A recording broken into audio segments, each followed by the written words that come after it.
ቀላል በዘጠኝ የማባዛት ዘዴ ላሳያችሁ። 4 ሲባዛ በ9 መልሱን ለማወቅ ከ9 ጋር የሚባዛ 4 ስለሆነ በጣታችን 4 እንቁጠር።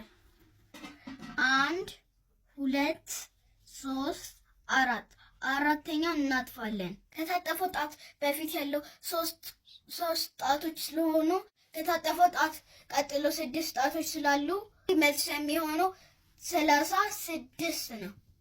አሁን ደግሞ 6 ሲባዛ በ9 ላሳያችሁ። 6 ሲባዛ በ9 መልሱን ለማግኘት ስድስተኛ ጣታችንን እናጥፋለን። 1 2 3 4 5 6 ስለዚህ ስድስተኛ ጣትን እናጥፋለን። ከታጠፈው ጣት በፊት 5 ጣት ስላለ እና ከታጠፈው ጣት በኋላ 4 ጣት ስላለ መልሱ የሚሆነው 54 ነው።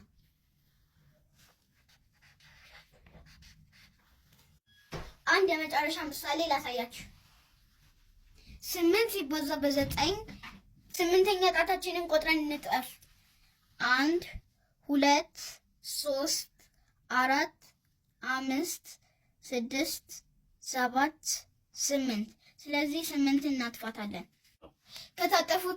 ከታጠፈው ጣት በፊት 7 ጣት ስላለ እና ከታጠፈው በኋላ 2 ጣት ስላለ መልሱ 72 ነው።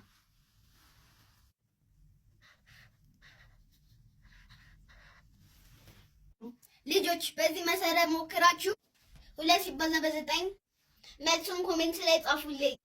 ዮሐና ነኝ። እወዳችኋለሁ። አሪፍ ቪዲዮ